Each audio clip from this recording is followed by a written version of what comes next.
Pre-construction has become very, very popular in recent years, and in this video, we're going to really talk about how to get into the pre-construction market as well as what to expect.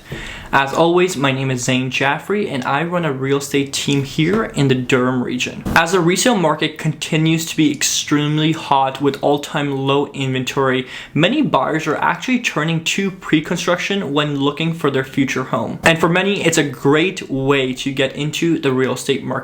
So what is pre-construction? Just like its name, it's buying a property before it is constructed. What it really means is that you're buying the contract or the ability to purchase a property when it is built. Now, there are some advantages to buying a pre-construction property, and this is literally why so many people are looking towards pre-construction when thinking about getting into the real estate market. Now, the first reason why so many buyers are looking into getting into the pre-construction market is because you don't necessarily require funding or financing right away. When purchasing a pre-construction property, because you don't have a physical asset, you have nothing to really finance. So your financing will take place in 2023 or 2024 or whenever the project is built. And the second reason why so many people are looking to pre-construction is because when it is built, you have probably most likely walked into appreciation.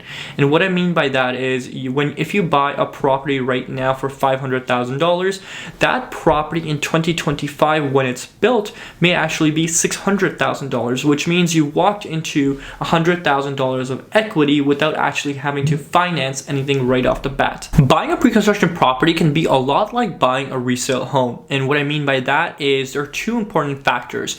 What is your budget and what is the lifestyle that you're trying to live in relative to your location? In recent years, we have seen so much demand on pre-construction that we've seen people wait outside in lines in the suburban pre-construction real estate markets. So for example, in New York region, in Durham region, or even Peel region, you'll have buyers wait outside in line overnight or for 2 days, for 3 days, just for the chance to be able to purchase a pre-construction home in that region. We can actually break down pre-construction into 4 or 5 very simple steps. The first step would obviously be to have money saved up. Pre-construction is kind of different from resale in the sense that in resale, you can buy a property for as little as 5% down. So if you're purchasing a $500,000 home, you could get away with 5%, which is $25,000.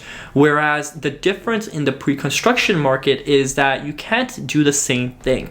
Most builders, and when I mean most, I mean 99% of builders will require a 20% down payment. Now that down payment is staggered amongst the 4 or 5 years that you have until the project is built, but nonetheless, they do require 20%. So a $500,000 property would require $100,000 for the deposit, which in turn becomes your down payment. Now, the way that the deposit is structured out in pre-construction, it's kind of flexible in the sense that you would have 5% due within the first 30 days of signing, then you would have another 5% due in, let's say, 120 days, and another 5% due in, let's say, 240 days, and then 5% due on occupancy. So that makes up a total of 20%. Step 2 would really be narrowing down your budget. And the reason that I say that is because 20% of $500,000 is $100,000.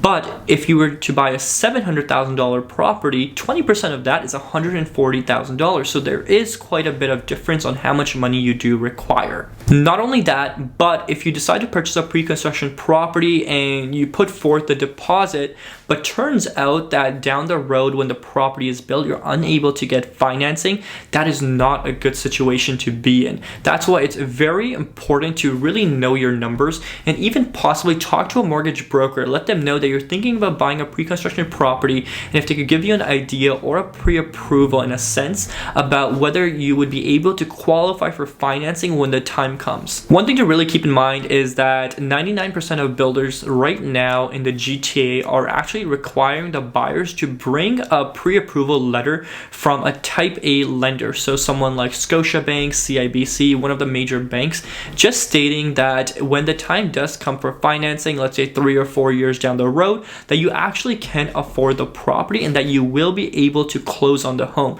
And this is just so they don't have to worry about you not being able to close and them having to have inventory on hand that they'll later need to sell. Step 3 would really be to really figure out your location. Now, the reason that location is important is because location plays a big part on your budget.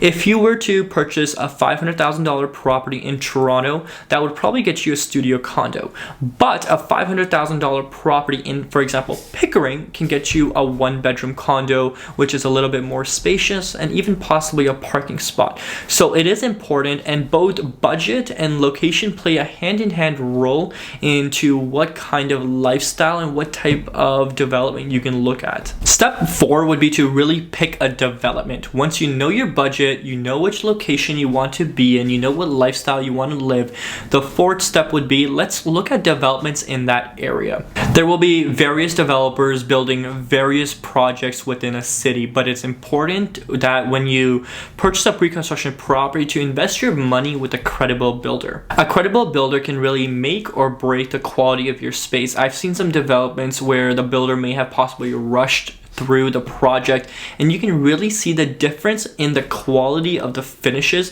where you'll walk in and you'll say, did I really spend this much money on this? Also, keep in mind that if you are buying a property from an extremely credible builder, they're probably doing many projects, so they're not necessarily that flexible on price, and they do usually charge a premium just because they are a known brand that do deliver. So when looking to purchase a condo, there are a couple of things that do add a premium onto the actual purchase price.